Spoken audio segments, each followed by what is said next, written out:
Selamat siang Tribuners, Anda sedang menyaksikan live update Tribun News Siang, edisi Jumat 18 Februari 2022, bersama saya Firdanada.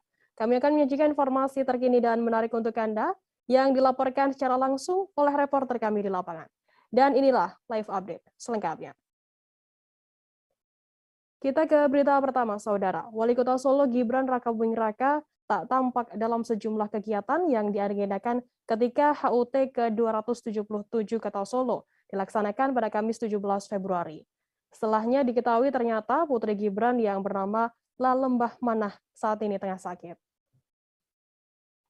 Informasi lebih lengkapnya akan disampaikan oleh rekan jurnalis kami. Dari Tribun Solo ada Vincentius Jesta di sana. Vincent, bisa dijelaskan, silakan laporan Anda.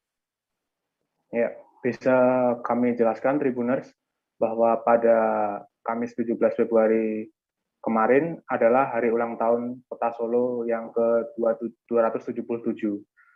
Wali Kota Solo Gibran Rakabuming Raka tidak tampak dalam segala kegiatan dan sedianya beliau harusnya didapuk menjadi inspektur upacara di Balai Kota Solo.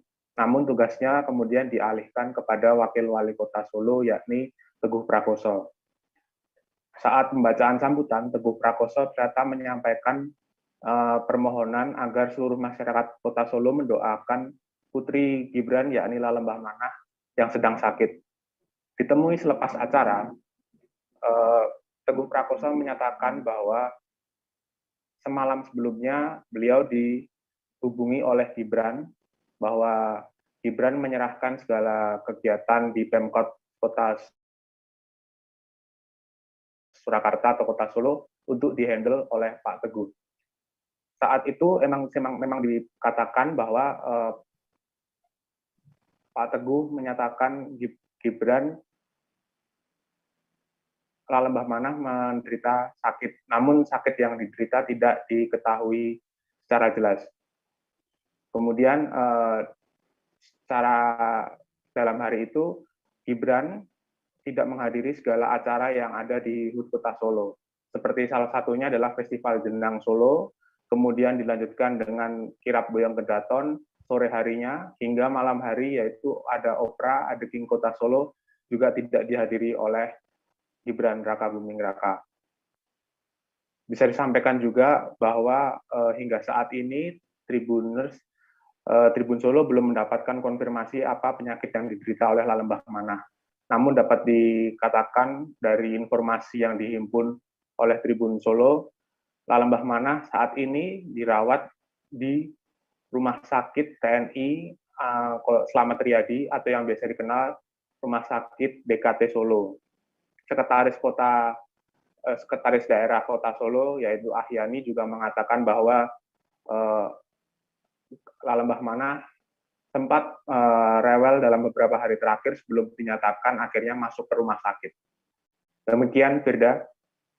Baik, terima kasih atas laporan Anda, Vincentius Jasa dari Tribun Solo. Kita beralih ke informasi selanjutnya, Saudara.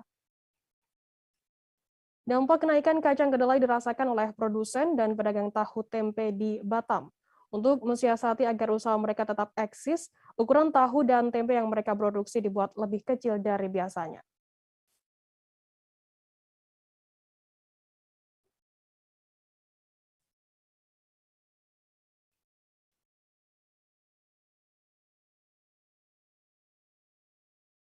Kita beralih ke informasi selanjutnya, Saudara.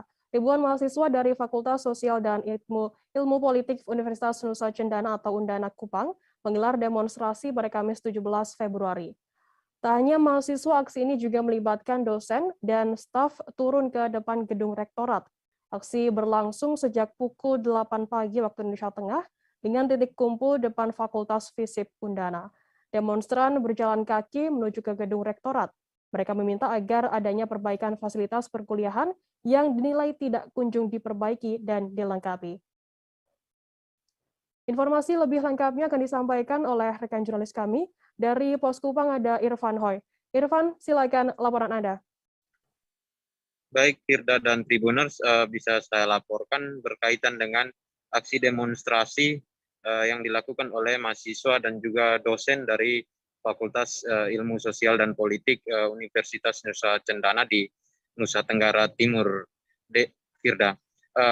Berkaitan dengan ini, para dosen dan mahasiswa dari FISIP ini, mereka melakukan aksi demonstrasi meminta kepada pihak rektorat, terkhususnya Pak Rektor Makshanam yang baru saja dilantik pada Desember 2021 kemarin, agar pembangunan gedung pada 2 program studi yang ada di FISIP segera dituntaskan, karena menurut mereka beberapa informasi yang dihimpun baik dari dosen dan juga mahasiswa menyebutkan kalau pembangunan 2 gedung itu tidak bisa selesai pada tahun ini dan baru bisa dilanjutkan pada tahun depan. Sementara ruang-ruang yang digunakan selama ini oleh mahasiswa di Fakultas FISIP itu sampai dengan sekarang memang cukup memprihatinkan, karena kampus seperti Undana menyediakan ruang bagi mahasiswa, sementara selama ini mereka melakukan registrasi.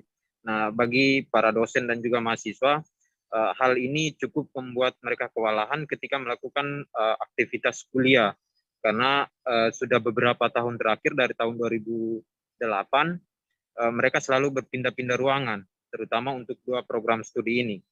Nah, sementara itu tanggapan dari pihak rektor sendiri mengakui bahwa memang pembangunan itu baru bisa diselesaikan atau bisa dirampungkan pada tahun depan, karena ada keterbatasan anggaran, kemudian lagi ada juga penghitungan yang dilakukan oleh ahli teknik dari Universitas Nusa Cendana sendiri yang menyebutkan kalau pembangunan dengan anggaran 10 miliar untuk gedung FISIP tidak bisa selesai pada tahun ini, baru bisa dilanjutkan pada tahun berikut. Sehingga rektor dengan kebijakannya meminta agar pembangunan dianggarkan pada tahun depan dan bisa dirampungkan pada tahun depan sehingga kembali digunakan. Rektor juga beralasan kalau saat sekarang ada pembelajaran yang tidak bisa dilakukan secara tatap muka, sehingga anggaran-anggaran itu kemudian dialihkan untuk menunjang pembangunan lain yang memang lebih prioritas dan menjadi penting di skala Undana sendiri, seperti rumah sakit, karena Undana sendiri informasinya sudah menerapkan badan layanan umum di kampus sesuai dengan aturan yang dikeluarkan oleh kementerian pada tahun 2018 lalu.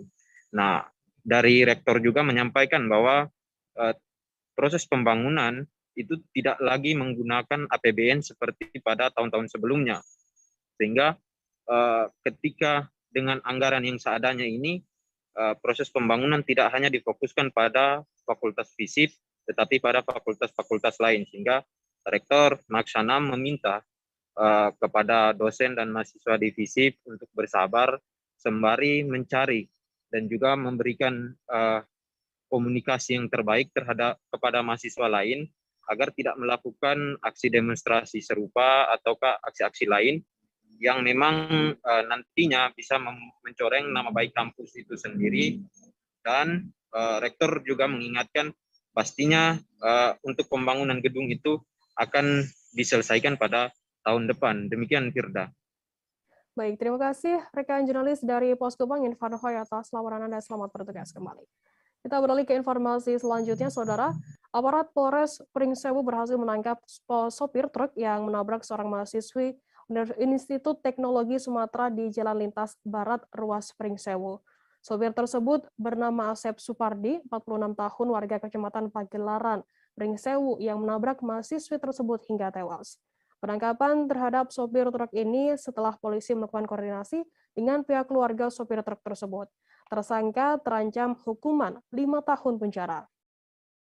Untuk mengetahui informasi lebih lengkapnya, saat ini kami sudah tersambung dengan jurnalis dari Tribun Lampung, ada Didi Budiawan.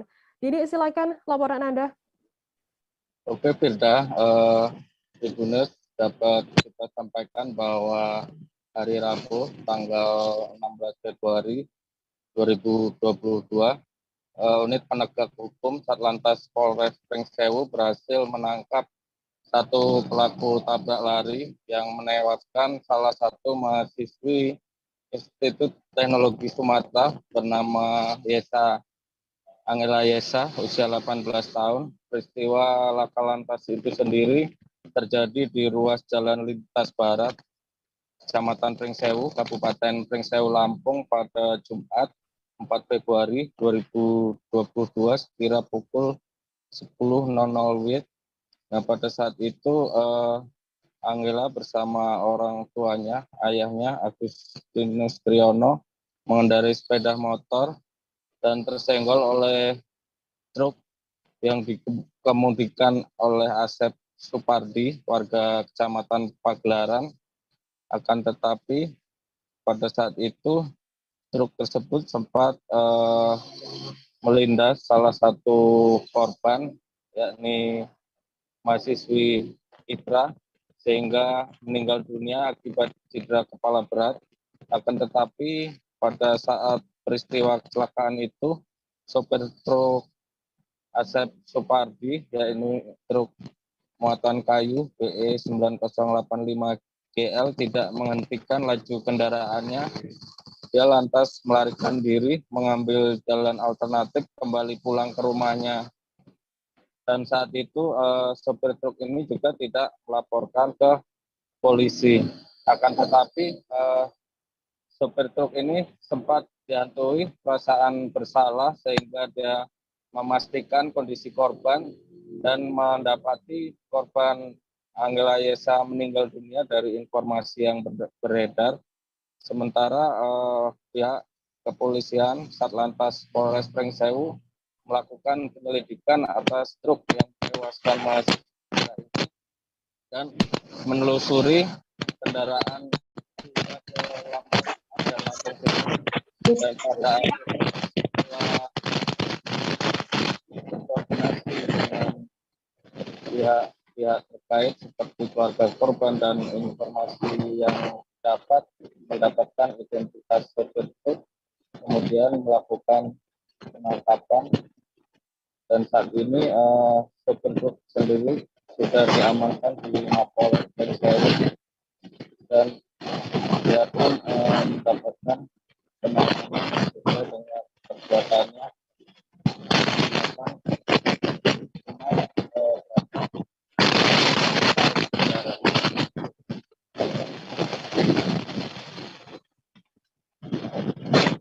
Baik, terima kasih rekan jurnalis dari Tribun Lampung, Dede Budiawan, atas laporan Anda.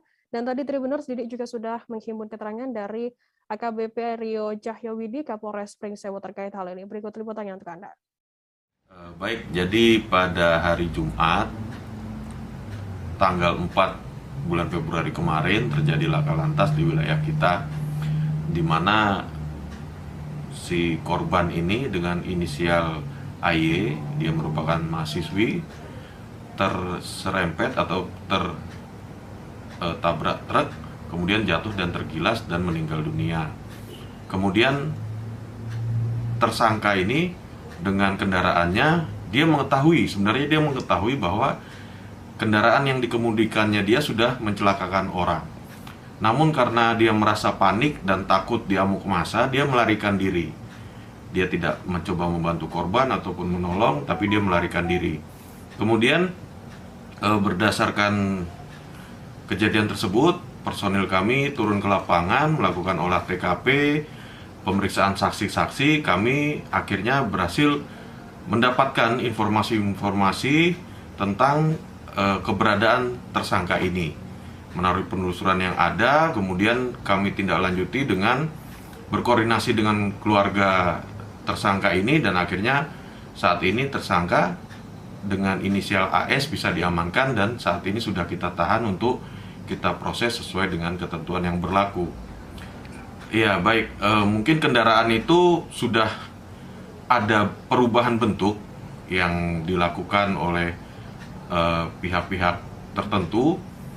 Untuk modusnya kami tidak tahu, ya mungkin bisa jadi untuk mengelabui atau supaya tidak tercirikan lagi bahwa kendaraan tersebut. Namun dengan saksi-saksi dan alat bukti yang ada, kami sangat yakin untuk bisa memproses perkara ini dan melanjutkan sesuai ketentuan yang berlaku, dan kita akan bisa buktikan untuk kejadian tersebut. Untuk ancamannya, Pak? Ancamannya di 5 tahun. Tribuners, seusai jeda kami akan kembali dengan informasi menarik lainnya, tetaplah di Live Update. Oke, apa kabar Bang Arief di sini untuk strateginya? Kalau saya sendiri di Jumip 37 ini yang semalam baru mulai, apa yang saya dirasakan udah Kak Fernita? Sebenarnya aku nggak ngerasain penangkapan atau penggerebegan atau apapun itu, karena gini loh, posisinya aku Kriteria. Jadi kita mengenal disebut dengan stroke yang tidak berdarah dengan stroke yang berdarah. Stroke yang tidak berdarah itu biasanya ditandai dengan adanya penyumbatan. Kalau itu terjadi di sini mungkin pikirnya tidak ke situ kali ya, tapi kalau di Korea atau di Kamboja itu ada beberapa paper yang saya itu mas, ya, dulunya tukang koran. Oh gitu ya? Tukang koran. Ya, saya baca itu Pak. Tuh kan, pernah baca kan? Ya. Jadi kalau saya jadi tanggam, itu udah bersyukur banget. Si anak ini dijadikan sebagai tersangka begitu. Ya, kalau ini kita bicara yang di luar kasus Sebong Ombo ya. Dengan nama hujan shower, di mana terdapat batas jelas antara daerah hujan dan tidak hujan yang biasanya terjadi pada fase awal mature stage atau tahap berbahaya dewasa. itu Kang. Jadi mulai artinya terjadinya perlembekan. Nah itu untuk penetrasi akan sulit gitu ya. Dok, saya ini menurut saya memang tidak mudah, bukan urusan tanah diambil. Kalau misalnya Amerika Serikat sekarang, Rasulullah mengatakan dalam sebuah hadis bahwa berpuasa di 6 hari Syawal itu. Oke, apa kabar Bang Arief di sini untuk strateginya? Kalau saya sendiri di Jumip 37 ini yang semalam baru mulai, Apa yang saya dirasakan udah Kak Fernita? sebenarnya aku nggak ngerasain penangkapan atau penggerebegan atau apapun itu, karena gini loh, posisinya aku Kriteria. Jadi kita mengenal disebut dengan stroke yang tidak berdarah dengan stroke yang berdarah. Stroke yang tidak berdarah itu biasanya ditandai dengan adanya penyumbatan. kalau itu terjadi di sini mungkin pikirnya tidak ke situ kali ya, tapi kalau di Korea atau di Kamboja itu ada beberapa paper yang Saya itu mas, Ya. dulunya tukang koran. Oh gitu ya? Tukang koran. Ya, saya baca itu Pak. Tuh kan, pernah baca kan? Ya. Jadi kalau saya jadi tanggam, itu udah bersyukur banget. Si anak ini dijadikan sebagai tersangka begitu. Ya, kalau ini kita bicara yang di luar kasus Sebong Ombo ya. Dengan nama hujan shower, di mana terdapat batas jelas antara daerah hujan dan tidak hujan yang biasanya terjadi pada fase awal mature stage atau tahap Berbahaya dewasa. itu Kang. Jadi mulai artinya terjadinya perlembekan. Nah itu untuk penetrasi akan sulit gitu ya. Dok, saya ini menurut saya memang tidak mudah, bukan urusan tanah diambil. Kalau misalnya Amerika Serikat sekarang, Rasulullah mengatakan dalam sebuah hadis bahwa berpuasa di 6 hari Syawal itu. Oke, apa kabar Bang Arief di sini untuk strateginya? Kalau saya sendiri di Jumip 37 ini yang semalam baru mulai, Apa yang saya dirasakan udah Kak Fernita? sebenarnya aku nggak ngerasain penangkapan atau penggerebegan atau apapun itu, karena gini loh, posisinya aku Kriteria. Jadi kita mengenal disebut dengan stroke yang tidak berdarah dengan stroke yang berdarah. Stroke yang tidak berdarah itu biasanya ditandai dengan adanya penyumbatan. kalau itu terjadi di sini mungkin pikirnya tidak ke situ kali ya, tapi kalau di Korea atau di Kamboja itu ada beberapa paper yang Saya itu mas, Ya. dulunya tukang koran. Oh gitu ya? Tukang koran. Ya, saya baca itu Pak. Tuh kan, pernah baca kan? Ya. Jadi kalau saya jadi tanggam, itu udah bersyukur banget. Si anak ini dijadikan sebagai tersangka begitu. Ya, kalau ini kita bicara yang di luar kasus Sebong Ombo ya. Dengan nama hujan shower, di mana terdapat batas jelas antara daerah hujan dan tidak hujan yang biasanya terjadi pada fase awal mature stage atau tahap Berbahaya dewasa. itu Kang. Jadi mulai artinya terjadinya perlembekan. Nah itu untuk penetrasi akan sulit gitu. Terima kasih Anda masih bersama kami di Live Update. Kita beralih ke informasi selanjutnya, Saudara. 3 pemimpin daerah di wilayah adat Mepago sepakat menjadikan Kabupaten Nabire sebagai ibu kota Provinsi Papua Tengah apabila nantinya resmi dimekarkan menjadi daerah otonomi baru atau DOB. Ketiga bupati yang bersepakat tersebut ialah Bupati Nabire Mesak Magai, Bupati Paniai Meki Fritz Nawipa, dan Bupati Puncak Jaya Dr. Yon Yewonda. Dalam keterangan persnya pada awak media di Suni Hotel dan N Convention Abepura, ketiganya mengungkapkan kesepakatan tersebut bersama. Dikatakannya hanya Provinsi Papua Tengah yang ibu kotanya belum ditentukan. Maka itu kepala daerah di wilayah adat Mepago bersepakat apabila terjadi pemekaran, Kabupaten Nabire harus menjadi ibu kotanya. Informasi lebih lengkapnya akan disampaikan oleh rekan jurnalis kami dari Tribun Papua, ada Aldi Bimantara. Aldi, silakan laporan Anda. Ya, baik. Halo Firda dan juga Tribuners dari Jayapura, Papua.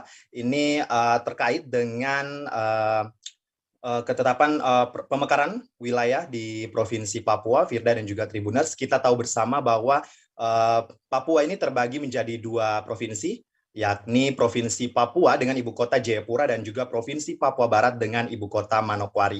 Namun Firda dan juga Tribuners, kita ketahui ini dalam beberapa tahun belakangan ini berkembang isu ataupun informasi bahwa akan adanya pemekaran di menjadi beberapa provinsi begitu, dan ini dalam kesempatan konferensi pers yang berlangsung di Hotel Suni Convention Abepura ini ada 3 bupati yang bersepakat untuk menjadikan ibu kota Provinsi Papua Tengah ini berada di kota Nabire di Provinsi Papua. Dan memang ketiga pemimpin daerah di wilayah adat Mepago ini sepakat ya untuk menjadikan Kabupaten Nabire sebagai ibu kota Provinsi Papua Tengah apabila ini nantinya resmi dimekarkan menjadi daerah otonomi baru ataupun DOB. Dan seperti yang sudah tadi disebutkan Firda dan juga Tribuners bahwa ketiga bupati yang bersepakat tersebut diantaranya Bupati Nabire Mesak Magai, Bupati Paniai Meki Frits Nawipa, dan juga Bupati Puncak Jaya Dr. Yewonda. Firda. Baik, terima kasih rekan jurnalis dari Tribun Papua di Bimantara atas laporan Anda.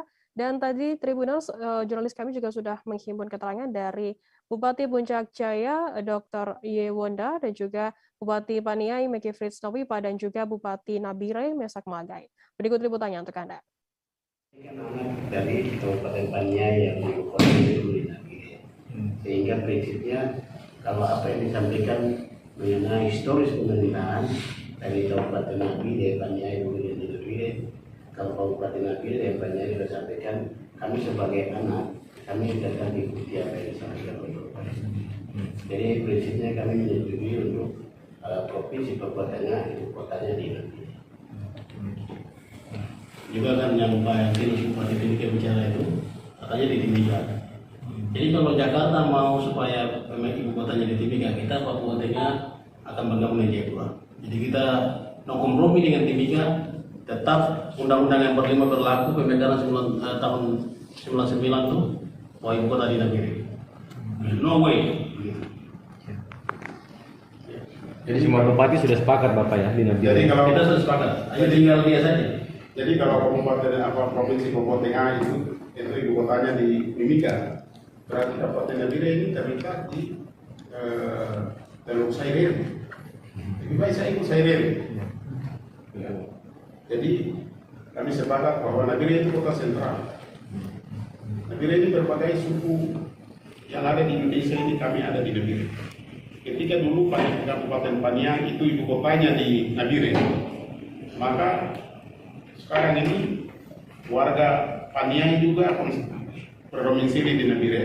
Aktivitas perekonomian, pendidikan, dan sebagainya juga lewat pintu masuk Nabire. Sehingga para kabupaten yang ada di wilayah Mepago ini pintu akses itu lewat Nabire. Kalau lewat Timika, kabupaten mana? Kalau infrastruktur saya bicara, dari Nabire itu jalan transnasional sampai sekarang di Tanjai. Ya. Sampai Beonga sekarang ya, Puncak. Itu jalan. Dari Timika mana ada? Kita semua konsentrasi pesawat saja. Jadi akses perekonomian itu sudah terbangun. Karena jalan sampai sudah di puncak. Jalan dari Nabire sudah sampai di puncak. Dari Timika mana ada sekarang? Sejumlah buruh mendatangi kantor Dinas Tenaga Kerja dan Transmigrasi Provinsi Banten pada Kamis 17 Februari. Mereka datang untuk menyampaikan sejumlah poin, di antaranya terkait pencairan jaminan hari tua atau JHT BPJS Ketenagakerjaan. Sekretaris DPD Konfederasi Serikat Pekerja Seluruh Indonesia atau KSPSI, Banten, Ahmad Supriyadi mengatakan pihaknya menolak diberlakukannya Permenaker nomor 2 tahun 2022. Dalam aturan tersebut dinyatakan JHT dapat diambil saat pekerja sudah mencapai usia 56 tahun. Informasi lebih lengkapnya akan disampaikan oleh rekan jurnalis kami dari Tribun Banten, ada Ahmad Tajudin. Tajudin, silakan laporan Anda. Baik, rekan Firda dan Tribuners. Perlu diketahui bahwa kemarin pada hari Kamis 17 Februari 2022, di mana Serikat Buruh yang tergabung dalam Konfederasi Serikat Pekerja Seluruh Indonesia atau KSPSI Provinsi Banten mendatangi kantor Disnaker Provinsi Banten untuk menyampaikan beberapa hal yang disampaikan kepada Kadis Disnaker dan juga Asda 1. Di mana dalam kesempatan ini Serikat Buruh menyampaikan dua hal. Yang pertama yaitu berkaitan dengan kenaikan upah minimum Kabupaten Kota seprovinsi Banten dan juga terkait tentang pencairan jaminan hari tua atau JHT yang beberapa hari ini menjadi polemik bagi buruh, di mana JHT dicairkan untuk usia sekitar 56 tahun.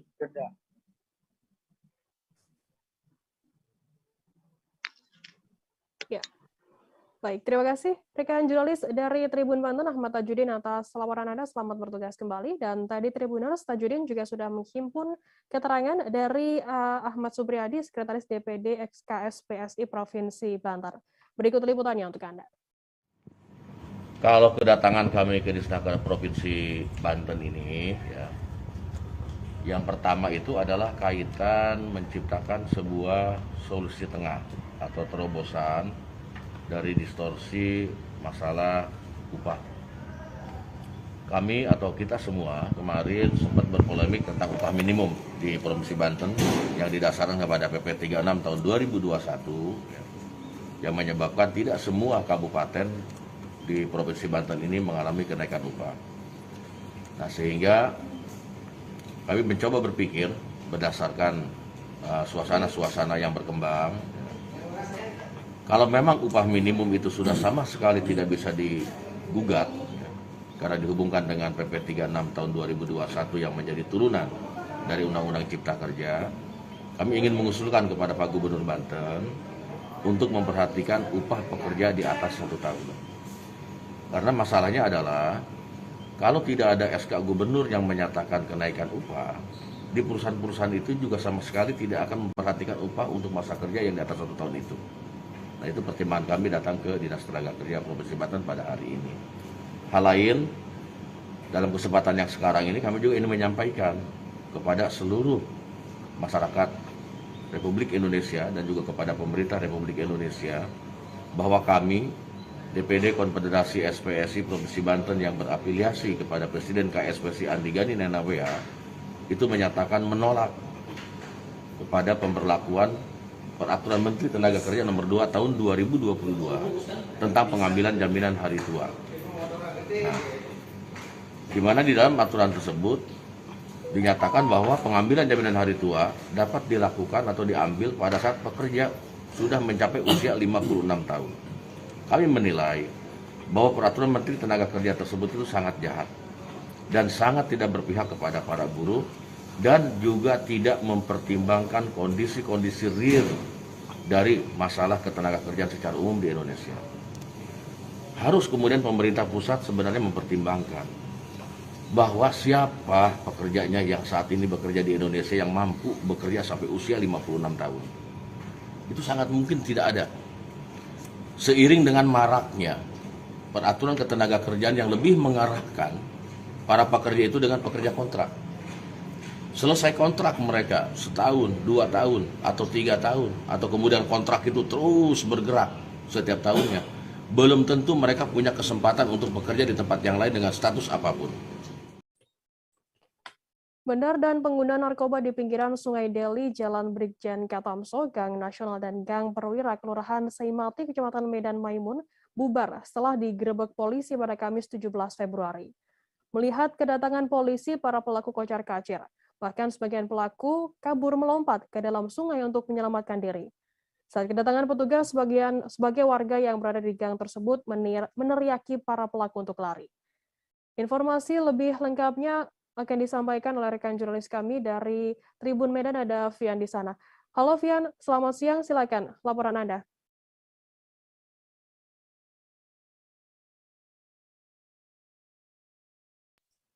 Baik rekan Firda dan juga Tribuners di rumah. Ya, kemarin Satres Narkoba Polrestabes Medan mendatangi tempat yang sering dijadikan tempat transaksi narkoba di Jalan Brigjen Katamso, Kota Medan.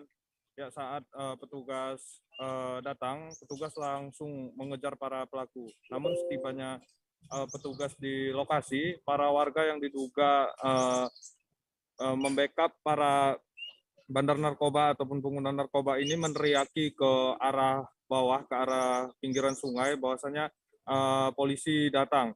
Ketika itu mereka pun langsung kucar-kacir berlarian, dan diantaranya juga melompat ke sungai, karena lokasi tersebut memang di pinggiran sungai.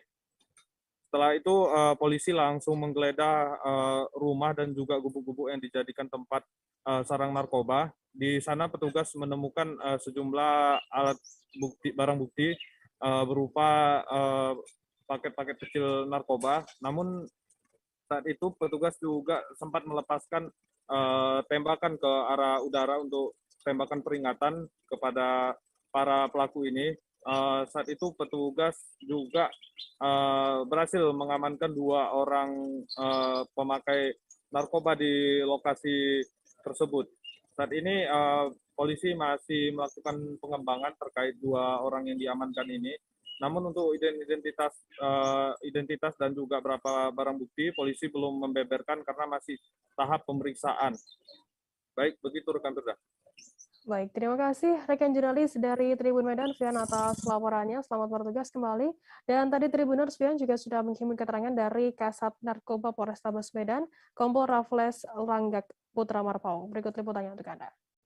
Jadi bisa saya jelaskan bahwa diawali dari kebijakan Bapak Kapolrestabes Medan membuka layanan pengaduan masyarakat melalui nomor Bapak Kapolrestabes langsung. Dari sana kami mendapatkan banyak informasi terkait keluhan masyarakat. Salah satunya adalah banyaknya penyalahgunaan narkotika di sekitar Semati di bantaran sungai. Dari situ Polsek Medan Kota di backup oleh Satres Narkoba melakukan penindakan, dan di sana memang betul ditemukan banyak tempat-tempat yang diduga digunakan sebagai mengisap narkotika jenis sabu. Namun karena kendala tempatnya terpencil dan banyak jalan yang harus kita masuki, mengakibatkan penggerbekan kali ini banyak pelaku-pelaku yang melarikan diri. Namun kami dapat mengamankan 2 orang yang sebelum kami tes urin sudah mengaku menggunakan narkotika jenis sabu. Dari penggerbekan tersebut kita juga banyak mengamankan alat-alat hisap maupun bekas-bekas plastik-plastik tempat penyimpanan sabu. Demikian. Tadi sempat ada masyarakat yang memprovokasi, Pak. Ada masyarakat yang komplain karena kita melakukan penggerbekan di tengah ada kemalangan di situ. Jadi kalau dibilang provokasi belum lah, menghalangi ya. Menjelang pelaksanaan G20 di Kabupaten Belitung pada September 2022 mendatang, Gubernur Kepulauan Bangka Belitung Erzaldi Rosman kembali menggelar rapat persiapan di kantor Bupati Belitung pada Kamis 17 Februari. Pada rapat kedua ini, Gubernur mendengarkan paparan dari stakeholder terkait tentang persiapan infrastruktur hingga anggaran yang dibutuhkan. Dalam rapat tersebut, pejabat daerah juga berkonsolidasi dengan Kejaksaan, Kepolisian, serta BPKP untuk pendampingan penggunaan anggaran. Untuk mengetahui informasi lebih lengkapnya, saat ini kami sudah tersambung dengan jurnalis dari Pos Belitung, ada Dede Suhendar. Dede, silakan laporan Anda. Ya, baik Firda dan Tribuners, bisa kami sampaikan Gubernur Kepulauan Bangka Belitung Erzaldi Rosman kembali menggelar rapat kedua untuk persiapan pelaksanaan kegiatan G20 yang rencananya pada bulan September 2022 mendatang. Ya, pada rapat kedua kali ini, Gubernur mendengarkan paparan dari beberapa stakeholder terkait untuk menyambut kedatangan para tamu delegasi dari 19 negara. Selain paparan persiapan, Gubernur juga mendengarkan rencana pembangunan infrastruktur dan rencana anggaran biaya yang dibutuhkan dalam pelaksanaan kegiatan G20 tersebut. Kepada awak media, Gubernur menyampaikan bahwa rapat kali ini sudah membahas persiapan yang lebih luas dan sekaligus berkonsolidasi dengan pihak kejaksaan, kepolisian, dan BPKP. Karena menurutnya penggunaan anggaran pada kegiatan G20 ini jelas membutuhkan pendampingan dari aparat penegak hukum. Selain itu, Gubernur menyampaikan bahwa beberapa stakeholder juga sudah membahas pembagian tugas sesuai dengan tupoksi dan kewenangan masing-masing, seperti pemerintah kabupaten, provinsi, hingga pemerintah pusat. Pembagian tugas ini bertujuan agar tidak terjadi tumpang tindih dalam penggunaan anggaran untuk pelaksanaan kegiatan G20 pada September 2022 mendatang. Sementara itu, Bupati Belitung menambahkan beberapa stakeholder tidak hanya merencanakan, tapi juga mulai mengarah kepada eksekusi kegiatan di beberapa titik demi menyambut para tamu dari luar negeri. Menurut Bupati Belitung, beberapa rencana anggaran yang dibutuhkan nantinya akan disampaikan kepada leading sektor, yaitu Bappenas, dan nantinya akan menunggu persetujuan dari pihak Bappenas. Demikian, Firda. Baik, terima kasih rekan jurnalis dari Polres Belitung, Dede Soender, atas laporan Anda. Selamat bertugas kembali. Kita beralih ke informasi selanjutnya, Saudara. Dampak kenaikan kacang kedelai dirasakan oleh produsen dan pedagang tahu tempe di Batam. Untuk mensiasati agar usaha mereka tetap eksis, ukuran tahu dan tempe yang mereka produksi dibuat lebih kecil dari biasanya. Informasi lebih lengkapnya akan disampaikan oleh rekan jurnalis kami dari Tribun Batam, ada Roma Uli Sianturi di sana. Selamat siang, Roma, silakan laporan Anda. Selamat siang, rekan Firda. Ya, silakan laporan Anda, Roma. Baik, terima kasih rekan Firda. Kacang kedelai di pasaran saat ini mengalami kenaikan harga. Menurut Direktur Barang Kebutuhan Pokok dan Barang Penting Kementerian Perdagangan, kenaikan ini karena terjadi inflasi di negara produsen seperti Malaysia, yang berdampak pada meningkatnya biaya produksi, sewa lahan, hingga kurangnya pekerja. Naiknya harga kedelai berimbas pada produsen pedagang tahu dan tempe di Batam. Harga kedelai per karung kini mencapai Rp600.000. Sebelumnya harga kedelai pasar hanya berkisar Rp300 hingga Rp500.000. Menurut mereka, kenaikan ini terjadi secara bertahap sejak lama. Namun yang paling mereka rasakan kenaikan terakhir pada 10 Februari 2022 lalu. Meski harga kedelai naik, para pedagang tahu dan tempe di Pasar Mega Legenda Batam Center masih menjual dengan harga lama. Untuk tahu yang berukuran besar dijual Rp5.000, namun untuk menutup biaya produksi, mereka membuat ukuran tahu dan tempe sedikit lebih kecil dari ukuran biasa. Untuk saat ini, para pedagang dan tahu masih merasakan daya beli masyarakat mengalami penurunan. Campur tangan pemerintah untuk menstabilkan harga kedelai sangat dinantikan oleh sejumlah pedagang ataupun pembuat tahu dan tempe di pasar. Demikian laporan saya, Firda. Baik, terima kasih rekan jurnalis dari Tribun Batam, Roma Uli, atas laporan Anda. Dan tadi Tribuners Roma juga sudah menghimpun keterangan dari dua pedagang tahu dan tempe bernama Kadi dan Prapti. Berikut liputannya untuk Anda. Naikin harga pasti nggak laku. Nggak laku. Kecilin ya ukurannya apa sedikit ya. Seandainya ukurannya 13-12 jadi 13-13. Kalau biasanya normal kemarin sebelum tanggal 10 itu naik, itu aku dapat harga 5,60. Sekarang 5,95. Inilah masa nggak pernah turun sama sekali, naik terus. Selama corona inilah naik terus, nggak pernah turun sama sekali. Biasanya kalau belum corona itu biasanya 350 gitu. Belum nggak nyampe 400 juga nggak pernah semenjak corona. Yang jelas dampaknya itu untuk saat ini ya di sisi hubungan kita makin berkurang. Untuk saat ini kalau mau dikecilkan ukuran maupun dinaikkan harganya memang tidak belum bisa. Karena tahu tempe sendiri kan harganya memang dari dulu kan terkenal ekonomis ya. Jadi kalau dikecilkan atau dinaikkan harga pasti tidak bisa. Sampai saat ini juga masih baru kita tetap bertahan aja lah dulu sambil nunggu beberapa hal. Kenaikan masalahnya gini, kenaikannya itu kan nggak spontan ya, jadi bertahap mulai dari 5.000, 10.000, 15.000, jadi bertahap 1 minggu sekali. Jadi mau naikkan harga itu memang kita nggak repot, kecuali kalau begitu naik dari 400.000 ke 500.000 atau dari 500.000 ke 600.000 kan nampak. Kan tidak seberapa nampak, jadi naiknya itu bertahap sekali. Jadi memang nggak ribet. Kita beralih ke Aceh, Saudara. Tim Opsnal Satreskrim Polres Aceh Timur berhasil menangkap pelaku penjamretan handphone milik seorang wanita berinisial AU 25 tahun, warga desa Sunobug, Baroh, Kecamatan Darul Aman, Kabupaten Aceh Timur. Peristiwa itu dialami korban pada Jumat 11 Februari lalu. Pelaku yang berhasil ditangkap oleh polisi yakni BK, 34 tahun, warga desa Manekawan, Kecamatan Sunudon, Kabupaten Aceh Utara. Informasi lebih lengkapnya akan disampaikan oleh rekan jurnalis kami. Dari Serambi News Indonesia ada Seni Henry di sana. Seni, silakan laporan Anda.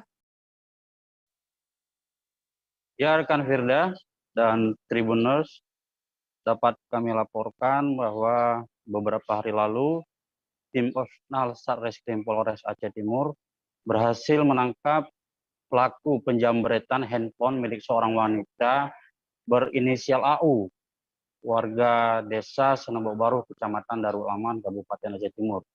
Korban mengalami penjamretan itu pada Jumat 11 Februari 2022. Polisi berhasil menangkap pelaku, yaitu berinisial BK, warga desa Manekawan, Kecamatan Senudun, Kabupaten Aceh Utara. Kasareskrim Polres Aceh Timur AKP Miftah Huda mengatakan pelaku penjamretan yang ditangkap yakni berinisial BK. Dia ditangkap di Pasar Senudun, Kecamatan Senudun, Kabupaten Aceh Utara.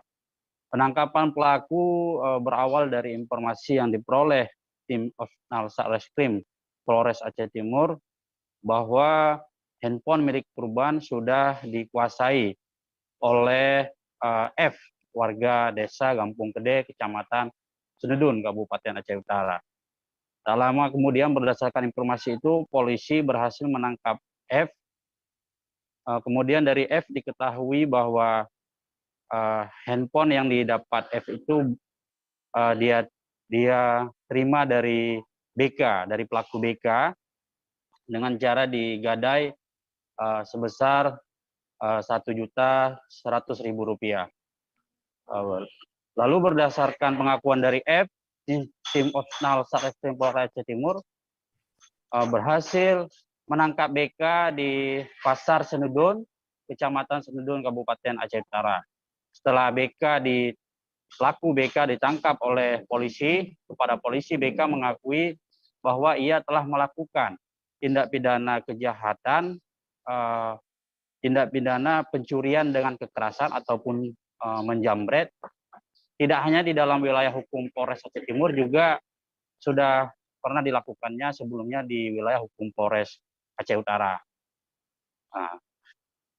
Sebelumnya pelaku menjalankan aksinya, yaitu merampas HP korban dari box sepeda motor yang dikendarai korban. Pasca kejadian waktu itu, korban langsung membuat laporan ke SPKT Polres Aceh Timur. Tim Opsnal Polres Aceh Timur pasca menerima laporan dari korban langsung melakukan penyelidikan, dan dalam waktu yang sangat singkat polisi berhasil menangkap pelaku kejahatan jalanan atau street crime terhadap pengguna sepeda motor ini. Setelah ditangkap dari pelaku, polisi berhasil mengamankan satu unit HP merek Oppo Reno 4 milik korban. Dan saat ini pelaku sudah diamankan di Mapolres Aceh Timur untuk proses hukum lebih lanjut. Atas perbuatannya, pelaku dipersangkakan dengan pasal 365 KUHP dengan ancaman pidana 5 tahun penjara. Pasca kejadian ini, Kapolres Aceh Timur AKBP Mahmud Harisunda, AKBP Mahmud Harisandi Sinurat menghimbau masyarakat agar lebih waspada ketika berkendaraan di jalan raya. Khususnya kepada ibu-ibu dan remaja putri harus lebih meningkatkan kewaspadaan saat mengendarai sepeda motor dan menyimpan barang-barang berharga di tempat yang aman. Demikian rekan Firda informasi pengungkapan kasus penjamretan HP milik pengendara sepeda motor yang berhasil diungkap Polres Aceh Timur. Dari Aceh Timur, Seni Henry kembali ke Firda di studio. Baik, terima kasih rekan jurnalis dari Seram News Indonesia, Seni Henry atas laporan Anda. Selamat bertugas kembali. Tribuners, kita akan jeda sejenak, tetaplah di Live Update. Oke, apa kabar Bang Aris di sini untuk strateginya? Kalau saya sendiri di Jumip 37 ini yang semalam baru mulai, saya udah sebenarnya aku nggak ngerasa itu penangkapan atau penggerebegan atau apapun itu. Karena gini loh, posisinya aku kriteria. Jadi kita mengenal disebut dengan stroke yang tidak berdarah dengan stroke yang berdarah. Stroke yang tidak berdarah itu biasanya ditandai dengan adanya penyumbatan. Kalau itu terjadi di sini mungkin pikirnya tidak ke situ kali ya. Tapi kalau di Korea atau di Kamboja itu ada beberapa paper yang saya itu Mas, ya, dulunya tukang koran. Oh gitu ya. Tukang koran. Ya, saya baca itu Pak. Tuh kan pernah baca kan? Ya. Jadi kalau saya jadi tanggam itu udah bersyukur banget. Si anak ini dijadikan sebagai tersangka begitu. Ya, kalau ini kita bicara yang di luar kasus Situbondo ya. Dengan nama hujan shower, di mana terdapat batas jelas antara daerah hujan dan tidak hujan yang biasanya terjadi pada fase awal mature stage atau tahap berbahaya dewasa. itu Kang. Jadi mulai artinya terjadinya perlembekan. Nah itu untuk penetrasi akan sulit. Gitu ya. Dok, saya ini menurut saya memang tidak mudah, bukan urusan tanah diambil.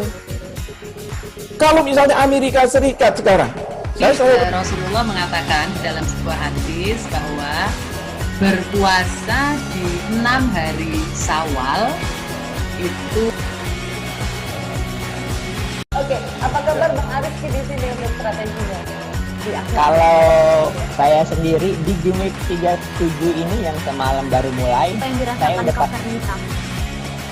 sebenarnya aku nggak ngerasa itu penangkapan atau penggerebegan atau apapun itu. Karena gini loh, posisinya kriteria. Jadi kita mengenal disebut dengan stroke yang tidak berdarah dengan stroke yang berdarah. Stroke yang tidak berdarah itu biasanya ditandai dengan adanya penyumbatan. Kalau itu terjadi di sini mungkin pikirnya tidak ke situ kali ya. Tapi kalau di Korea atau di Kamboja itu ada beberapa paper yang saya itu Mas, ya, dulunya tukang koran. Oh gitu ya. Tukang koran. Ya, saya baca itu Pak. Tuh kan pernah baca kan? Ya. Jadi kalau saya jadi tanggam itu udah bersyukur banget. Si anak ini dijadikan sebagai tersangka begitu. Ya, kalau ini kita bicara yang di luar kasus Situbondo ya. Dengan nama hujan shower, di mana terdapat batas jelas antara daerah hujan dan tidak hujan yang biasanya terjadi pada fase awal mature stage atau tahap berbahaya dewasa. itu Kang. Jadi mulai artinya terjadinya perlembekan. Nah itu untuk penetrasi akan sulit. Gitu ya.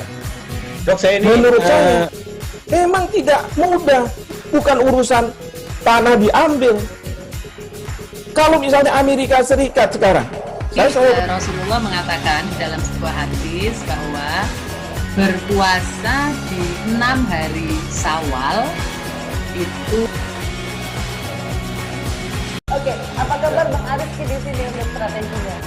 Kalau saya sendiri di Jumip 37 ini yang semalam baru mulai, saya udah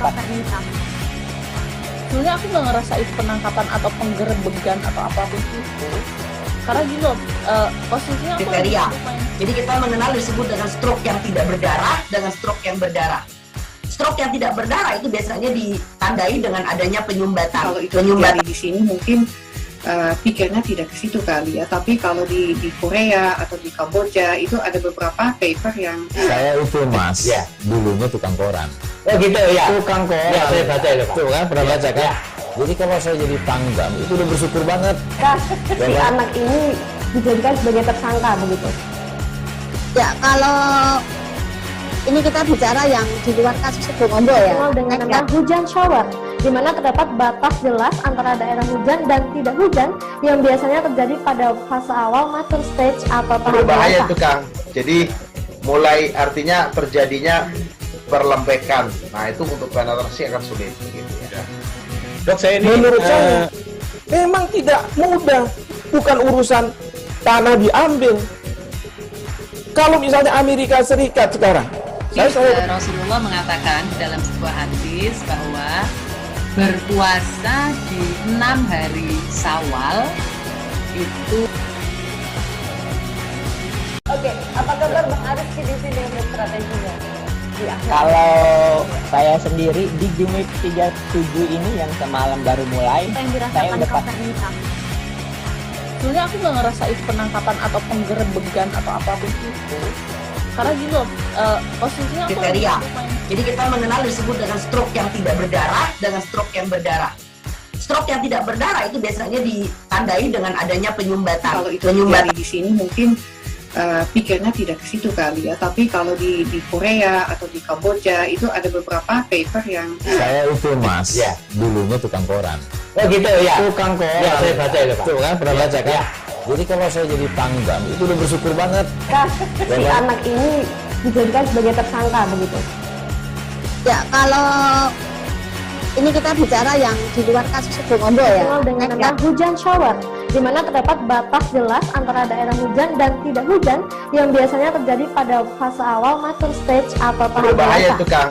Jadi mulai artinya terjadinya perlembekan. Nah itu untuk penetrasi akan sulit. Gitu ya. Dok, saya ini menurut saya memang tidak mudah, bukan urusan tanah diambil. Kalau misalnya Amerika Serikat sekarang, Rasulullah mengatakan dalam sebuah hadis bahwa berpuasa di 6 hari Syawal itu. Oke, apa kabar Bang Ariski di sini untuk strateginya? Kalau saya sendiri di Game Week 37 ini yang semalam baru mulai, saya udah pasti. Sebenarnya aku nggak ngerasa itu penangkapan atau penggerebegan atau apapun itu, karena gini loh, posisinya aku kriteria. Jadi kita mengenal disebut dengan stroke yang tidak berdarah dengan stroke yang berdarah. Stroke yang tidak berdarah itu biasanya ditandai dengan adanya penyumbatan. Kalau itu terjadi di sini mungkin pikirnya tidak ke situ kali ya, tapi kalau di Korea atau di Kamboja itu ada beberapa paper yang saya itu Mas, ya, dulunya tukang koran. Oh gitu ya. Tukang koran. Ya, saya baca itu Pak. Tuh kan pernah baca kan? Ya. Jadi kalau saya jadi pangdam itu udah bersyukur banget. Si anak ini dijadikan sebagai tersangka begitu. Ya, kalau ini kita bicara yang di luar kasus Sebongombo ya, dengan nama hujan shower, di mana terdapat batas jelas antara daerah hujan dan tidak hujan yang biasanya terjadi pada fase awal mature stage atau tahap berbahaya dewasa. itu Kang. Jadi mulai artinya terjadinya perlembekan. Nah itu untuk penetrasi akan sulit. Gitu ya. Dok, saya ini menurut saya memang tidak mudah, bukan urusan tanah diambil. Kalau misalnya Amerika Serikat sekarang, Rasulullah mengatakan dalam sebuah hadis bahwa berpuasa di 6 hari Syawal itu. Oke, apa kabar Bang Ariski di sini untuk strateginya? Kalau saya sendiri di Game Week 37 ini yang semalam baru mulai, saya udah pasti. Sebenarnya aku nggak ngerasa itu penangkapan atau penggerebegan atau apapun itu, karena gini loh, posisinya aku kriteria. Jadi kita mengenal disebut dengan stroke yang tidak berdarah dengan stroke yang berdarah. Stroke yang tidak berdarah itu biasanya ditandai dengan adanya penyumbatan. Kalau itu terjadi di sini mungkin pikirnya tidak ke situ kali ya, tapi kalau di Korea atau di Kamboja itu ada beberapa paper yang saya itu Mas, ya, dulunya tukang koran. Oh gitu ya. Tukang koran. Ya, saya baca itu Pak. Tuh kan pernah baca kan? Ya. Jadi kalau saya jadi pangdam itu udah bersyukur banget. Si anak ini dijadikan sebagai tersangka begitu.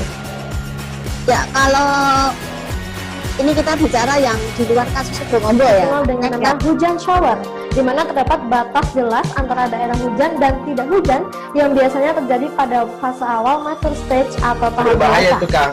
Jadi mulai artinya terjadinya perlembekan. Nah itu untuk penetrasi akan sulit. Gitu ya. Dok, saya ini menurut saya Memang tidak mudah, bukan urusan tanah diambil. Kalau misalnya Amerika Serikat sekarang, Rasulullah mengatakan dalam sebuah hadis bahwa berpuasa di 6 hari Syawal itu. Oke, apa kabar Bang Ariski di sini untuk strateginya? Kalau saya sendiri di Jumip 37 ini yang semalam baru mulai, saya udah pasti. Sebenarnya aku nggak ngerasain penangkapan atau penggerebegan atau apapun itu, karena gini loh, posisinya aku kriteria. Jadi kita mengenal disebut dengan stroke yang tidak berdarah dengan stroke yang berdarah. Stroke yang tidak berdarah itu biasanya ditandai dengan adanya penyumbatan. Kalau itu terjadi di sini mungkin pikirnya tidak ke situ kali ya, tapi kalau di Korea atau di Kamboja itu ada beberapa paper yang saya itu mas, ya dulunya tukang koran. Oh gitu ya, Tukang koran. Ya, saya baca itu Pak. Tuh kan pernah baca kan? Jadi kalau saya jadi pangdam itu udah bersyukur banget. Si anak ini dijadikan sebagai tersangka begitu. Ya, kalau ini kita bicara yang di luar kasus Sebongombo ya, dengan nama hujan shower, di mana terdapat batas jelas antara daerah hujan dan tidak hujan yang biasanya. Terima kasih Anda masih bersama kami di live update. Kita beralih ke informasi selanjutnya, Saudara. Polres Tangerang Selatan atau Tangsel menggelar kegiatan vaksinasi COVID-19 secara door-to-door di kawasan Pasar Kita Pamulang, Kota Tangsel. Kegiatan tersebut dilangsungkan pada Kamis 17 Februari sekira pukul 7 malam hingga pukul 10 malam. Kapolres Tangsel AKBP Sarli Solu mengatakan, digelarnya kegiatan vaksinasi secara door-to-door pada malam hari ini untuk menargetkan sejumlah pedagang kaki lima di kawasan sekitar tersebut. Untuk mengetahui informasi lebih lengkapnya, saat ini kami sudah tersambung dengan jurnalis dari wartakotalive.com, ada Rizky Amana. Halo Rizky, bisa silakan laporan Anda. Halo rekan Firda dan Tribuners Nusantara. Bisa saya informasikan tepatnya semalam kegiatan vaksinasi massal yang digelar oleh Polres Tangerang Selatan bersama unsur TNI dan pemerintah Kota Tangerang Selatan berlangsung di kawasan Pasar Kita Pamulang, Kota Tangerang Selatan. Kegiatan ini sengaja digelar pada malam hari oleh pihak kepolisian, mengingat masyarakat yang masih banyak melakukan aktivitas di malam hari meski di tengah pemberlakuan PPKM level 3 ataupun kembali masifnya penularan dan penyebaran infeksi COVID-19 ini di Kota Tangerang Selatan. Nah, kegiatan ini dilakukan sengaja untuk mengejar sejumlah pedagang kaki lima maupun lansia yang beraktivitas di malam hari, mengingat capaian vaksinasi di wilayah Kota Tangerang Selatan, baik itu kelompok lansia ataupun masyarakat umum masih terbilang rendah atau di bawah target dari kelompok-kelompok lainnya. Karenanya pihak pemerintah, terus juga polisi maupun TNI secara bekerja sama mengupayakan akselerasi vaksinasi agar tercapainya 100% akselerasi vaksinasi, mengingat para lansia dan PKL ini banyak melakukan aktivitas di luar ruangan dan berdagang layaknya pada malam hari, seperti itu. Selain juga melakukan vaksinasi pada malam hari, kegiatan ini turut pula melakukan imbauan protokol kesehatan COVID-19, di mana pihak unsur TNI, Polri, dan pemerintah secara langsung turun ke para pedagang maupun para pengunjung di kawasan pasar kita yang mayoritas memang beraktivitas di atas pukul 7 malam hingga tengah malam, untuk mengingatkan bahwa kita dalam kondisi pandemi yang masih melanda. Karenanya mereka tidak menginginkan membubarkan kegiatan ekonomi di masyarakat tersebut. Mereka hanya mengimbau agar masyarakat tetap patuhi protokol kesehatan dengan menggunakan masker dan tetap menjaga jarak, walaupun terjadi banyaknya lokasi yang terlalu sempit seperti itu. Namun masyarakat pun menerima secara bergantian, pun masyarakat didatangi oleh tim vaksinator secara door to door dan melangsungkan vaksinasi saat sedang beraktivitas melakukan kunjungan ataupun sedang melakukan makan dan minum di kawasan tersebut gitu. Sekali lagi tujuan ini adalah akselerasi vaksinasi bagi mengejar target di Kota Tangerang Selatan, mengingat masifnya penularan dan penyebaran COVID-19 yang kembali terjadi pasca musim Natal dan Tahun Baru. Karenanya unsur 3 pilar, baik itu TNI, Polri, dan pemerintah Kota Tangerang Selatan, terus mengencangkan imbauan protokol kesehatan tanpa harus membuat panik buying masyarakat dan terus mengejar bola dengan menjemput masyarakat yang belum melaksanakan vaksinasi dengan mendatangi sentra-sentra yang menjadi tempat berkumpulnya masyarakat. Seperti itu, rekan Firda. Baik, terima kasih atas laporannya Rizky Amanah dari Warta Kota Live. Selamat bertugas kembali. Dan tadi Tribuners, Rizky juga sudah menghimpun keterangan dari Kapolres Tangerang Selatan AKBP Sarli Solo. Berikut liputannya untuk Anda. Kapolres, ya, bisa jelaskan Pak kaitan dengan himbauan prokes dan juga proses vaksinasi kepada pedagang, Pak? Ya, hari ini Polres Tangerang Selatan melaksanakan akselerasi vaksin, sehingga kita jemput bola mendatangi daerah-daerah atau wilayah daerah-daerah pasar. Kita jemput bola melihat masyarakat mana yang belum vaksin, kita sudah siapkan vaksin. Di sini tenaga kesehatan sudah kita siapkan juga, sehingga masyarakat mungkin yang tidak sempat diberikan kesempatan untuk melaksanakan vaksin, terutama di wilayah ini yang kita datangi adalah pasar kita, ada sekitar 100 lebih. Tadi kita sempat melihat mereka antusias datang untuk vaksin. Rata-rata semuanya vaksin 2 dan vaksin 3. Nah, inilah sebagai wujud akselerasi vaksinasi untuk kita mengejar herd immunity. Yang kedua juga kita laksanakan pembagian masker dalam rangka bagaimana kita membiasakan kemana dan kapan saja kita harus menggunakan masker. Karena pemerintah sudah menganjurkan bahwa bagaimana kita menghadapi situasi ini tidak perlu panik, tetapi semua berjalan dengan normal, tetapi kita harus taat pada prokes, terutama menggunakan masker, dan juga bagaimana semuanya masyarakat sudah divaksin lengkap.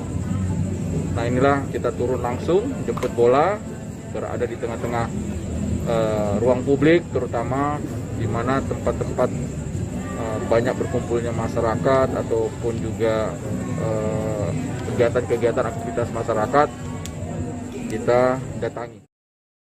Sebanyak 14 orang warga Sulawesi Barat atau Sulbar terpapar probable Omicron. Pasien probable Omicron bergejala mirip varian baru Omicron ini berada di 4 kabupaten, yakni Pasangkayu, Majene, Polewali Mandar, dan Mamasa. Hal itu disampaikan oleh Kepala Dinas Kesehatan Sulbar, Dr. Gigi Asran Masdi saat ditemui di kantornya di Jalan Abdul Malik, Patana, Endeng, Kecamatan Simboro, Mamuju, Sulbar. Informasi lebih lengkapnya akan disampaikan oleh rekan jurnalis kami dari Tribun Sulbar, ada Habludin Hambali. Habludin, silakan laporan Anda.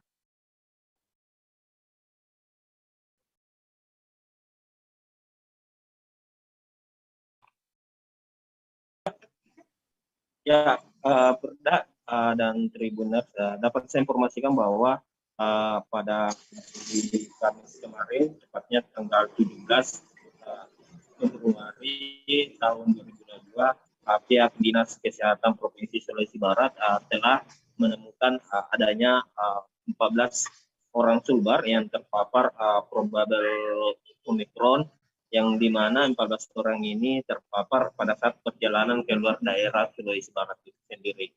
Dan 14 orang ini terbagi dari 4 kabupaten yang ada di Provinsi Sulawesi Barat itu sendiri. Dan rata-rata 14 orang yang terpapar probable Omicron ini dirawat di Jakarta dan maupun di Makassar, Sulawesi Selatan itu sendiri. Dan informasi yang kami dapatkan juga bahwa 4 kabupaten ini mulai dari Kabupaten Mamasa, Kolman, Majene, dan Pasangkayu, di mana tempat daerah atau wilayah kabupaten ini yang menjadi tempat persinggahan ataupun bagaimana para masyarakat warga yang sering melakukan perjalanan ke luar daerah itu sendiri, sehingga pihak dinas kesehatan melakukan tracking bahwa dari 14 orang ini sampai saat ini belum ada di Sulbar karena dia sementara dirawat di luar provinsi Sulawesi Barat itu sendiri. Dan pihak dinas kesehatan provinsi Sulawesi Barat menghimbau kepada warga yang ada di Sulawesi Barat untuk tetap mematuhi protokol kesehatan dan menjalankan segala aktivitas sesuai dengan prokes itu sendiri. Dan mengingat di Provinsi Sulawesi Barat saat ini sudah mencapai kembali 100 lebih pasien yang terpapar COVID-19 itu sendiri.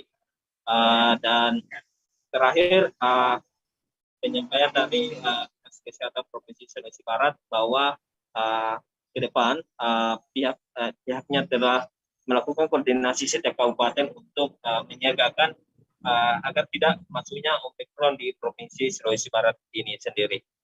Demikian, Tirta. Baik, terima kasih rekan jurnalis dari Tribun Sulbar, Habluddin Hambali atas laporan Anda. Selamat bertugas kembali. Dan tadi Tribuners Habluddin juga sudah menghimpun keterangan dari Kepala Dinas Kesehatan Sulbar, Asran Masdi. Berikut liputannya untuk Anda. Kalau saya lihat ini adalah dari luar. Pasangkayu dekat sekali dengan Palu. Polman dekat sekali dengan Makassar. Termasuk yang Majene juga itu yang mobile dari Palu. Iya. Sehingga masuk. Dan inilah ketakutan saya yang saya sampaikan pada bulan Desember kemarin. Akhirnya kan terbukti kan seperti ini. Kenapa? Karena kita tidak disiplin. Nah, himbauan saya dengan segala kerendahan hati seluruh masyarakat Sulawesi Barat, di masyarakat mulai dari bawah sampai ke atas, marilah kita jadikan ini menjadi sebuah pembelajaran. Marilah kita berdisiplin protokol kesehatan, jaga jarak, kerumunan-kerumunan yang tidak terlalu penting, kemudian sering cuci tangan dan sebagainya. Marilah kita disiplin. Kemudian yang tidak terlalu penting ke pasar dan sebagainya, kalau bisa ditunda-tunda lagi. Kalau bisa dirangkum belanja untuk 1 bulan, belanjalah untuk 1 bulan. Nah, kemudian teman-teman yang perjalanan dinas keluar dan masuk di Sulbar, begitu juga masyarakat dengan segala urusan baik bisnis maupun urusan-urusan keluarga, kalau bisa ditunda-tundalah dulu. Nah, kemudian kalau toh harus dilaksanakan perjalanan itu, berjalanlah dengan disiplin protokol kesehatan, kemudian dengan pemeriksaan yang ketat, baik itu keluar maupun pada saat pulang. Kalau di rumah sakit regional ada 4 orang. Itu untuk sementara biasa. COVID biasa, iya, tidak terkomplikasi. Jadi yang probable ini ada di 3 tempat, Pasangkayu, 4 tempat, Pasangkayu, Majene, Polman, dan Mamasa. Nah. Kita beralih ke informasi selanjutnya, Saudara. Capaian vaksinasi COVID-19 di Provinsi Kepulauan Bangka Belitung hingga kini terus mengalami peningkatan, baik vaksinasi di tahap pertama, kedua, hingga ketiga atau booster. Hingga Rabu 16 Februari pukul 9 malam, capaian vaksinasi COVID-19 tahap pertama di Bangka Belitung telah mencapai angka 94,07%. Di tahap kedua, capaian vaksinasi masyarakat umum sudah mencapai 73,57%. Sedangkan di tahap penyaluran dosis ketiga atau booster telah mencapai 4,26%. Informasi lebih lengkapnya akan disampaikan oleh rekan jurnalis kami dari Bangka Pos, ada Joni Kurniawan. Joni, silakan laporan Anda.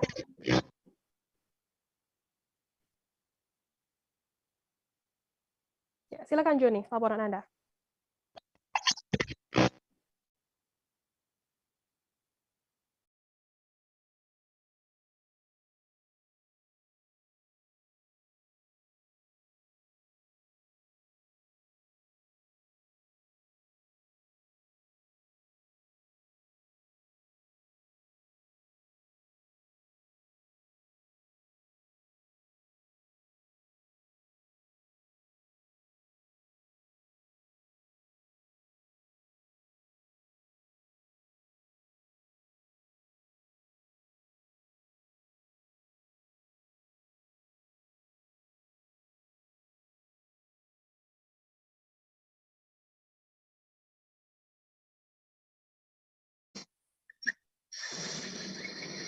Oke, pemirsa Tribuners dimanapun berada, saat ini saya Joni Kurniawan melaporkan secara langsung di Provinsi Kepulauan Bangka Belitung bahwa capaian vaksinasi COVID-19 di Provinsi Kepulauan Bangka Belitung hingga kini terus mengalami peningkatan, baik vaksinasi dosis pertama, kedua, maupun booster.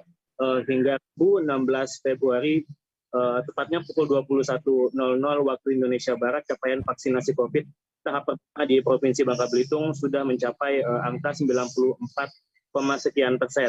Dan tahapan ini terus akan digenjot oleh Satuan Khusus Vaksinasi Provinsi Kepulauan Bangka Belitung. Sementara itu di tahapan kedua capaian vaksinasi masyarakat umum sudah mencapai angka 73,57%.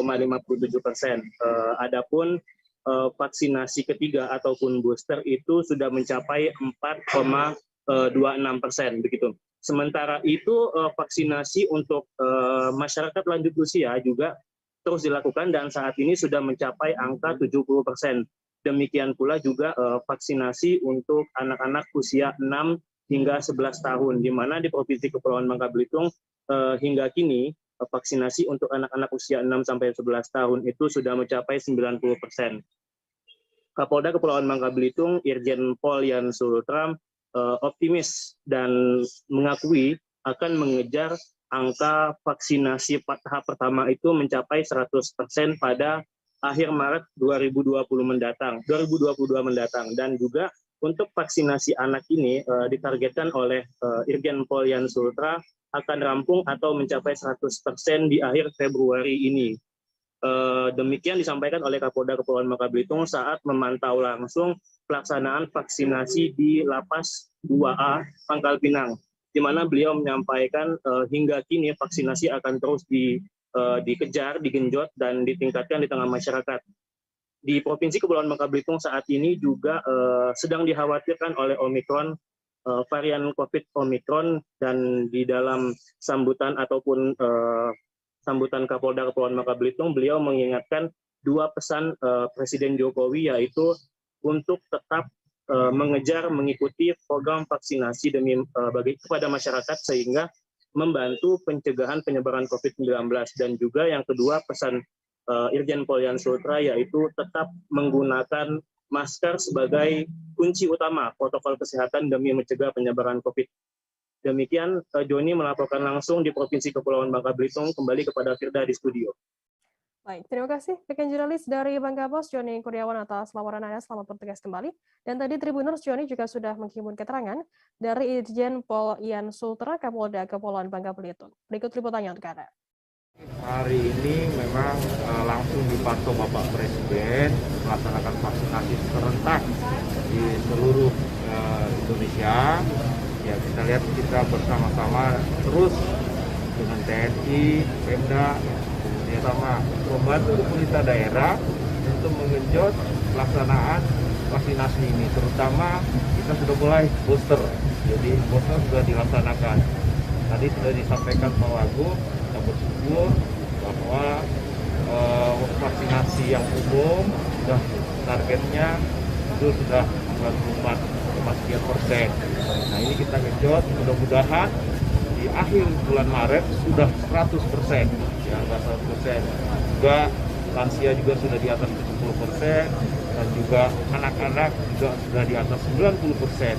Nah, kita targetkan akhir Februari ini anak-anak sudah mencapai 100%. Karena itu tetap kita menghimbau kepada masyarakat. Ada dua hal yang penting, ini juga penyampaian dari Bapak Presiden. Yang pertama, mari kita dukung percepatan vaksinasi. Yang kedua, tetap menjaga protokol kesehatan. Itu dua hal yang harus kita laksanakan bersama-sama seluruh masyarakat. Kita beralih ke informasi selanjutnya, Saudara. Menteri Perdagangan Mendak Muhammad Lutfi menyebut harga kebutuhan pokok di Makassar stabil. Hal itu dikatakan selesai mengecek langsung ketersediaan dan harga kebutuhan pokok di dua pasar di Makassar pada Kamis 17 Februari. Dua pasar yang dikunjungi adalah Pasar Pabaeng-Baeng di Jalan Sultan Alauddin, kemudian Pasar Terong yang berlokasi di Jalan Terong. Menurutnya harga minyak goreng curah di Makassar sudah mengikuti harga yang pemerintah anjurkan, yakni 11.500 per liternya. Informasi lebih lengkapnya akan disampaikan oleh rekan jurnalis kami dari Tribun Timur, ada Rudi Salam. Rudi, silakan laporan Anda.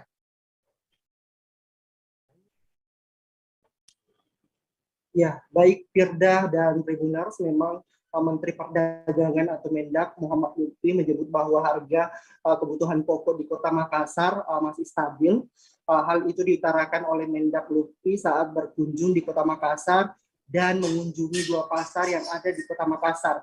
Dua pasar tradisional yang dikunjungi oleh Mendak Lutfi adalah Pasar Terong yang beralamat di Jalan Terong, Kota Makassar. Kemudian ada Pasar Pak Baeng-Baeng yang terletak di Jalan Sultan Alauddin, Kota Makassar. Dalam kunjungannya itu, Mendak Lutfi mengatakan bahwa harga minyak goreng di Kota Makassar, maksud kami harga minyak goreng curah di Kota Makassar sudah mengikuti aturan pemerintah, di mana harga minyak goreng curah di Makassar dijual dengan harga 11.500 per liternya. Namun kendati demikian, Mendak Lutfi yang didampingi oleh Wali Kota Makassar Dani Pomanto dalam kesempatan itu tidak menemukan adanya minyak kemasan sederhana dan minyak goreng kemasan premium. Menurutnya stok minyak goreng kata dia ada masalah sehingga harga juga mempengaruhi terhadap distribusi minyak goreng di Kota Makassar. Pasalnya suplai belum stabil, kata dia, otomatis akan berdampak langsung pada harga minyak goreng. Sebagaimana diketahui memang Tribuners bahwa belakangan minyak goreng merupakan salah satu kebutuhan pokok yang paling dicari saat ini karena kelangkaan di berbagai daerah termasuk Kota Makassar. Kendati demikian, Mendak Lutfi berterima kasih kepada pemerintah Kota Makassar dan pemerintah Provinsi Sulawesi Selatan karena secara keseluruhan harga kebutuhan pokok cenderung stabil. Berdasarkan pantauannya di dua pasar tersebut, seperti misalnya kebutuhan pokok beras premium dijual dengan harga 9.000 sampai dengan 10.000 per kilogramnya. Kemudian beras premium harga 11.000 sampai dengan 12.000 per kilogram. Lalu ada gula pasir yang dijual dengan harga 13.000 sampai dengan 14.000 per kilogram. Selanjutnya ada minyak goreng curah, seperti yang telah saya sebutkan tadi, ada 13 per liternya. Kemudian ada juga tepung terigu dijual dengan harga 11.000 per kilogram, daging sapi 100.000 sampai dengan 110.000 per kilogram. Kemudian ada juga daging ayam ras yang dijual dengan harga 35.000 per kilogram. Telur ayam ras dijual dengan harga 18.000 per kilogram. Lanjut ada cabai keriting dengan harga 28.000 per kilogram. Cabai rawit merah yang dijual dengan harga 50.000 per kilogram. Nah, perlu diketahui Tribuners, dalam kunjungan di dua pasar itu secara keseluruhan memang harga Mendak Lutfi menyebut bahwa harga stabil. Dan sebagai tambahan dalam kesempatan itu juga Mendak sempat melayani para pembeli dan pedagang untuk berfoto bersama dirinya. Nah, Firda, demikian dapat saya laporkan, kembali ke studio. Baik, terima kasih rekan jurnalis dari Tribun Timur, Rudi Salam, atas laporan Anda. Selamat bertugas kembali. Dan tadi Tribuners, Rudi juga sudah menghimpun keterangan dari Menteri Perdagangan atau Mendak Muhammad Lutfi. Berikut liputannya untuk Anda. Ini adalah penyesuaian harga. Jadi dua minggu kemarin itu terjadi penyesuaian harga. Yang terjadi adalah kebutuhan daripada distribusi. Saya datang ke sini untuk memastikan distribusi berjalan kembali dan memastikan bahwa barang ada. Dan seperti saya katakan, barang di Kota Makassar ini ada, tetapi untuk level yang curah. Dan yang level yang curah ini sudah mulai mengikuti harga pemerintah yang semestinya nanti akan menuju 11.500. Dan begitu distribusi ini jalan mulai dari harga pasar kemarin, ini akan mengikuti harganya dan supply akan menjadi normal. Jika ada kalau sanksi harga eceran itu akan diikuti. Jadi kalau kita lihat ini semua sudah mulai mengikuti.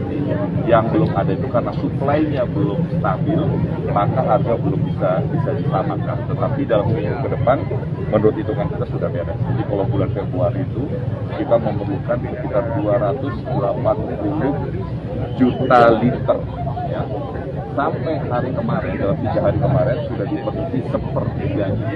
Jadi hampir seperempat, sampai di 63 juta liter sudah jalan. Jadi mudah-mudahan dalam 12 hari ke depan sebelum akhir bulan keadaan akan normal. Naiknya harga kedelai saat ini membuat pengrajin tahu dan tempe di Sumberjo Pangkal Pinang ikut terdampak. Pasalnya dengan naiknya harga kedelai ini membuat omset yang didapatkan industri rumahan tahu dan tempe turun hingga 20% dari sebelumnya.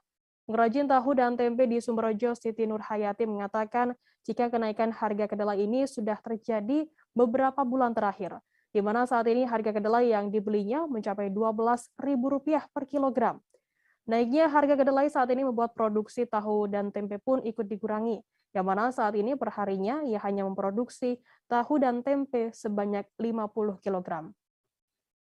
Informasi lebih lengkapnya akan disampaikan oleh rekan jurnalis kami dari Bangka Pos, ada Sela Agustika. Sela, silakan laporan Anda.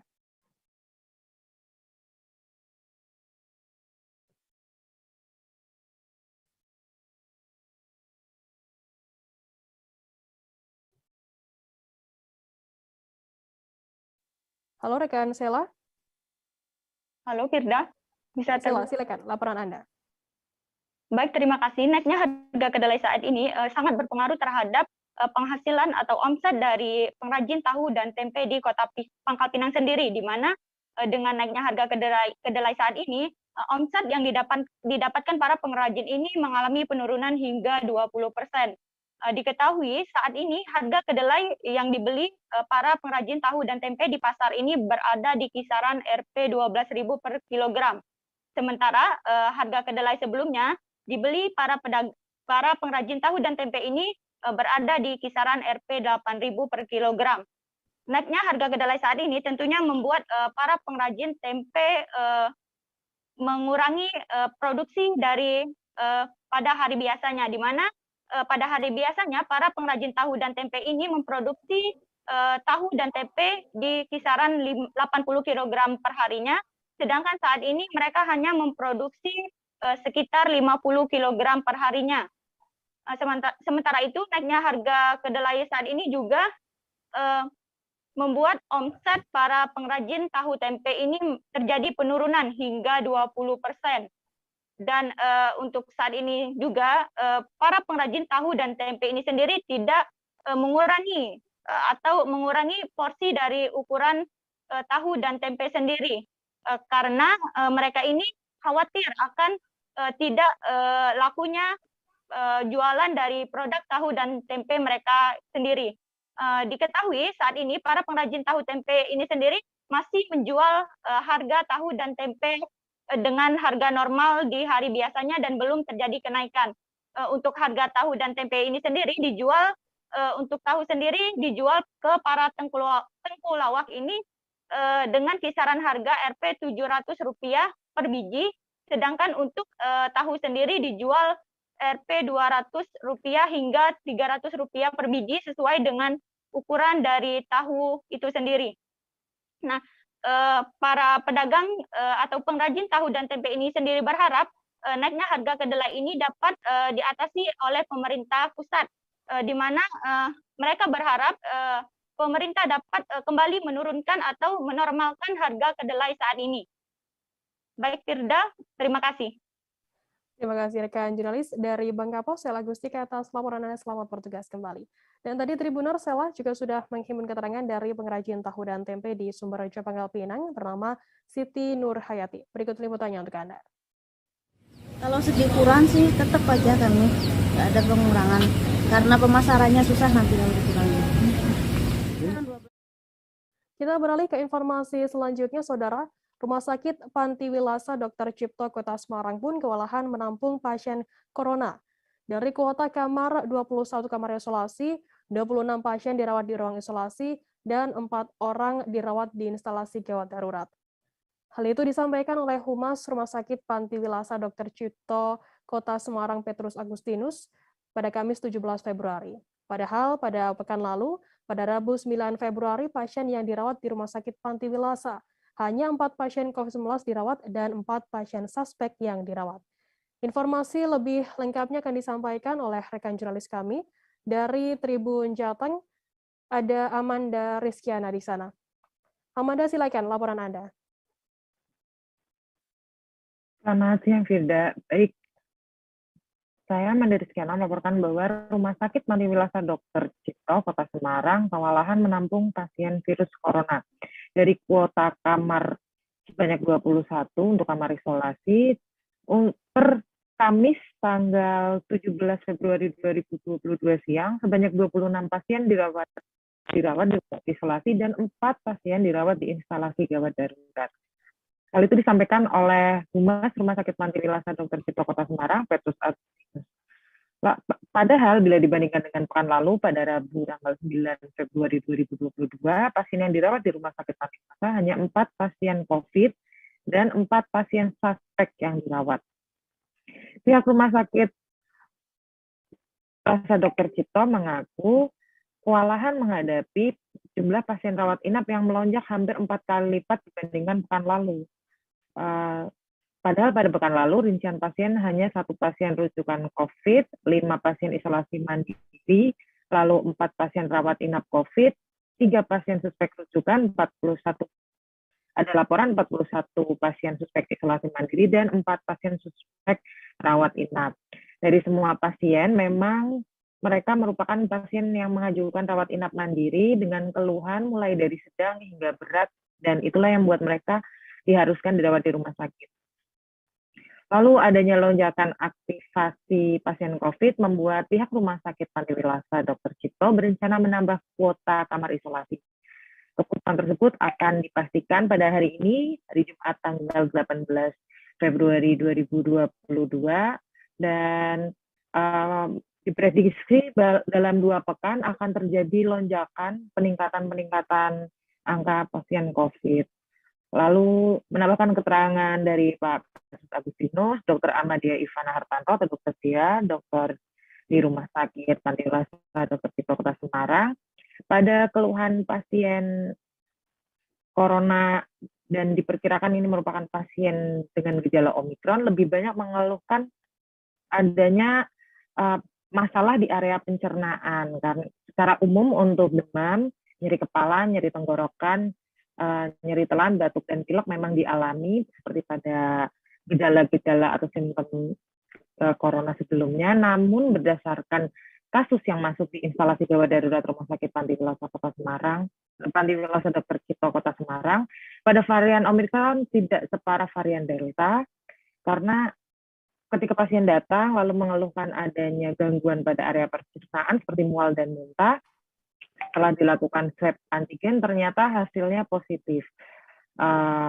Selain itu juga dibarengi dengan keluhan diare, dan untuk tingkat keparahan berdasarkan penelitian yang sudah ada, Dr. D mengatakan varian Omikron lebih lambat dibandingkan varian Delta, pergerakannya menurun, lalu tapi tidak bisa diasumsikan tingkat keparahan Omikron lebih ringan, karena itu kembali lagi kepada si pemilik tubuh, apakah memiliki penyakit penyerta dan apakah sudah divaksin atau belum, karena hal itu bisa saja memperparah kondisi pasien. Kan dengan adanya vaksinasi, tubuh pasien memiliki antibodi yang bisa menyerang virus sebelum memperparah gejala yang ditimbulkan. Itu pesan Dr. Dia. Dan Dr. Dia juga berpesan kepada masyarakat agar tetap menjaga protokol kesehatan dan dengan menggunakan masker medis, lalu rajin mencuci tangan menggunakan sabun dan air mengalir, menghindari kerumunan, menjaga jarak, dan mengurangi bepergian bila memang tidak diperlukan. Demikian, Firda. Baik, terima kasih rekan jurnalis dari Tribun Jateng, Amanda Rizkyana, atas laporan Anda. Selamat bertugas kembali. Tribuners, informasi tadi sekaligus menutup perjumpaan kita dalam live update hari ini. Jangan lupa saksikan terus live update di seluruh kanal YouTube dan Facebook Tribun Network. Saya Firda Ananda, mewakili kru bertugas, pamit undur diri. Terima kasih dan sampai jumpa. Jangan lupa